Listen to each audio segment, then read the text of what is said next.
Bidadi township ಭೂ ಸ್ವಾಧೀನವನ್ನ ಪ್ರಶ್ನಿಸಿದ್ದಂತಹ ಅರ್ಜಿ ವಜಾ ಆಗಿದೆ. ಇದೀಗ ಸಿಜೆ ವಿಭುಬಕ್ರು ನೇತೃತ್ವದ ವಿಭಾಗೀಯ ಪೀಠ ಆದೇಶವನ್ನ ಹೊರಡಿಸಿದೆ.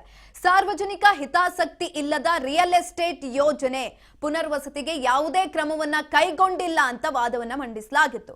ಟೌನ್ಶಿಪ್ ಅನ್ನ ವಿರೋಧಿಸಿ ರೈತರು ಪ್ರತಿಭಟನೆಯನ್ನ ಕೂಡ ನಡೆಸ್ತಾ ಇದ್ರು. ಈಗ ಆಲ್ರೆಡಿ ಅಲ್ಲಿ ರೈತರ ಮನಸ್ಥಿತಿ ಅಥವಾ ಆ ಒಂದು ವಿಚಾರ ಅನ್ನೋದೇನಿತ್ತು ರೈತರ ನಿದ್ದೆಗೆಡಿಸಿತ್ತು.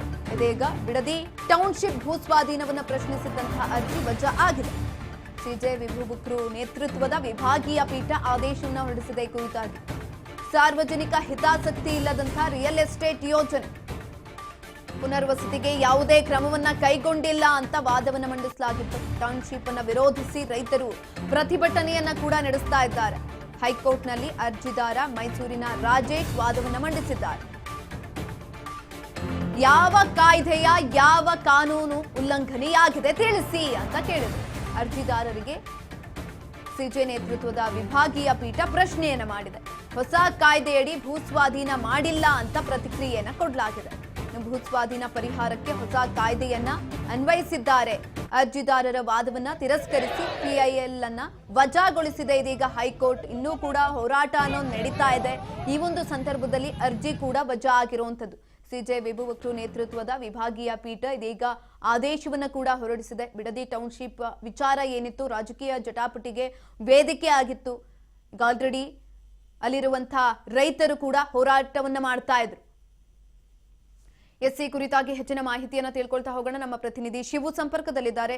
ಶಿವು, ಬಿಡದಿ ಟೌನ್ಶಿಪ್ ಭೂ ಸ್ವಾಧೀನವನ್ನ ಪ್ರಶ್ನಿಸಿದಂತಹ ಅರ್ಜಿಯನ್ನ ಇದೀಗ ವಜಾ ಮಾಡಲಾಗಿದೆ. ಹೆಚ್ಚಿನ ಮಾಹಿತಿ ಕೊಡೋದಾದ್ರೆ ಸುಕನ್ಯಾ, ಈಗೇನು ಬಿಡದಿ ಟೌನ್ಶಿಪ್ ಭೂಸ್ವಾಧೀನ ಏನಿದೆ ಆ ಭೂಸ್ವಾಧೀನದ ಪ್ರಕ್ರಿಯೆಗಳ ಕುರಿತಾಗಿ ಮತ್ತೆ ಬಿಡದಿ ಟೌನ್ಶಿಪ್ ನ ರದ್ದು ಮಾಡಬೇಕು ಅನ್ನುವಂಥದ್ರ ಕುರಿತಾಗಿ ಏನು PIL ಪಬ್ಲಿಕ್ ಇಂಟ್ರೆಸ್ಟ್ ಲಿಟಿಗೇಷನ್ ಅರ್ಜಿಯನ್ನ ಹಾಕೊಂಡಿದ್ರು. ಆ ಅರ್ಜಿಯನ್ನ ಈಗ ಕರ್ನಾಟಕದ ಹೈಕೋರ್ಟ್ ನ ಮುಖ್ಯ ನ್ಯಾಯಾಧೀಶರಾದಂತಹ VV ಭಕ್ರು ಅವರ ನ್ಯಾಯಪೀಠ ಈಗ ಅದನ್ನ ವಜಾಗೊಳಿಸಿದೆ. ಅದ್ರ ಬಹಳ ಮುಖ್ಯವಾಗಿ ರಾಜೇಶ್ ಅಂತಕ್ಕಂಥವ್ರು, ಮೈಸೂರಿನ ರಾಜೇಶ್ ಅಂತಕ್ಕಂಥವ್ರು ಈ ಒಂದು PIL ನ ಹಾಕಿದ್ರು. PIL ನ ಹಾಕಿದಂತ ವೇಳೆಯಲ್ಲಿ ಅವರು ವಾದವನ್ನು ಕೂಡ ಮಂಡಿಸಿದ್ರು. ಇಲ್ಲಿ ಕೃಷಿ ಭೂಮಿಯನ್ನ ವಶಪಡಿಸಿಕೊಳ್ಳೋದಕ್ಕಿಂತ ಮುಂಚೆ ಕಡ್ಡಾಯವಾಗಿ ನಡೆಸಬೇಕಾಗಿದ್ದಂತ ಅಲ್ಲಿ ಯಾವ ಸಾಮಾಜಿಕ ಪರಿಣಾಮಗಳು ಬೀಳ್ತವೆ, ಸೋಷಿಯಲ್ ಇಂಪ್ಯಾಕ್ಟ್ ಏನೆಲ್ಲ ಆಗುತ್ತೆ ಅನ್ನುವಂತ ಒಂದು ಅಸೆಸ್ಮೆಂಟ್ ನಡೆಸಲಿಲ್ಲ. ಜೊತೆಗೆ ಕೃಷಿ ಭೂಮಿಯನ್ನ ಕಳ್ಕೊಳ್ತಿರ್ತಕ್ಕಂಥ ರೈತರ ಪರ್ಮಿಷನ್ ಕೇಳಲಿಲ್ಲ. ಮತ್ತೆ ಅವರ ಜೀವನೋಪಾಯಕ್ಕೆ ಬೇರೆಯ ಪರ್ಯಾಯ ಯೋಜನೆಗಳನ್ನು ರೂಪಿಸಲಿಲ್ಲ. ಹಾಗಾಗಿ ಇದು ಸಾರ್ವಜನಿಕ ಉದ್ದೇಶಕ್ಕಾಗಿ ಮಾಡ್ತಾ ಇರುವಂತದ್ದಲ್ಲ. ಇದು ರಿಯಲ್ ಎಸ್ಟೇಟ್ ಉದ್ದೇಶಕ್ಕೋಸ್ಕರ, ವಾಣಿಜ್ಯದ ಉದ್ದೇಶಕ್ಕೋಸ್ಕರ ಮಾಡ್ತಾ ಇದ್ದಾರೆ. ಹಾಗಾಗಿ ಈ ಒಂದು ಯೋಜನೆ ಅದು ಕಾನೂನು ಬಾಹಿರವಾಗಿದೆ ಅನ್ನುವಂತ ಕಾರಣವನ್ನ ಇಟ್ಕೊಂಡು ವಾದವನ್ನ ಮಂಡನೆ ಮಾಡಿದ್ರು. ಸ್ಥಳೀಯರು ಇದ್ರ ವಿರುದ್ಧವಾಗಿ ರೈತರು ಸುಮಾರು 4,000ಕ್ಕೂ ಹೆಚ್ಚು ರೈತರು ಇದನ್ನ ಪ್ರತಿಭಟನೆನೂ ಮಾಡ್ತಾ ಇದ್ದಾರೆ ಅನ್ನುವಂಥದ್ದನ್ನ ಹೇಳಿದ್ರು. ಜೊತೆಗೆ ಪ್ರೊಫೆಸರ್ M ಗೋವಿಂದರಾಜ್ ಸಮಿತಿಯ ವರದಿಯಂತೆ ಹಣವನ್ನ ಹಿಂದುಳಿದ ಉತ್ತರ ಕರ್ನಾಟಕ ಅಥವಾ ಕಲ್ಯಾಣ ಕರ್ನಾಟಕದ ಭಾಗಕ್ಕೆ ಅಭಿವೃದ್ಧಿಗೆ ಬಳಸಬೇಕಾಗಿತ್ತು. ಆದ್ರೆ ಈಗಾಗ್ಲೇನೆ ದಟ್ಟಣೆಯಿಂದ ಕೂಡಿರುವಂತ ಬೆಂಗಳೂರಿನ ಸುತ್ತಮುತ್ತದ ಕಾಂಕ್ರೀಟ್ ನಗರ ಏನಿದೆ, ಈ ಕಾಂಕ್ರೀಟ್ ನಗರವನ್ನ ನಿರ್ಮಾಣ ಮಾಡಿ ಪರಿಸರವನ್ನ ಹಾಳು ಮಾಡ್ತಾ ಇದ್ದಾರೆ ಅನ್ನುವಂತ ಒಂದು ವಾದವನ್ನ ಹೈಕೋರ್ಟ್ ಪೀಠದ ಮುಂದೆ ಇಟ್ಟಿದ್ರು. ಈ ವೇಳೆಯಲ್ಲಿ ನ್ಯಾಯಪೀಠ ಭೂಸ್ವಾಧೀನದ ಪ್ರಕ್ರಿಯೆಗಳಲ್ಲಿ ಸರ್ಕಾರವು ಯಾವ ನಿರ್ದಿಷ್ಟವಾದಂತಹ ಒಂದು ಕಾಯ್ದೆಯ ಅಥವಾ ಕಾನೂನಿನ ನಿಯಮಗಳನ್ನು ಉಲ್ಲಂಘನೆ ಮಾಡಿದೆ ಅದನ್ನ ಮಾತ್ರ ತಿಳಿಸಿ ಅನ್ನುವಂಥದ್ದನ್ನ ಕೇಳಿದ್ರು.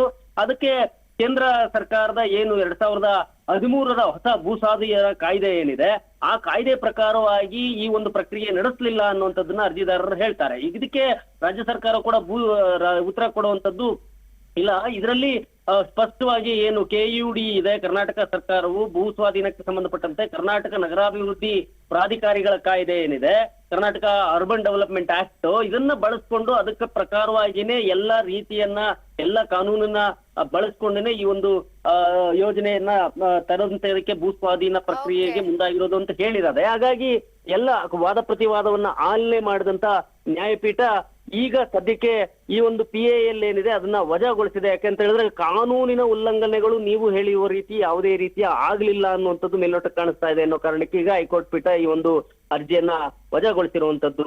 ಸುಕನ್ಯಾ, ಧನ್ಯವಾದಗಳು ಶಿವು ಹೆಚ್ಚಿನ ಮಾಹಿತಿಗಾಗಿ.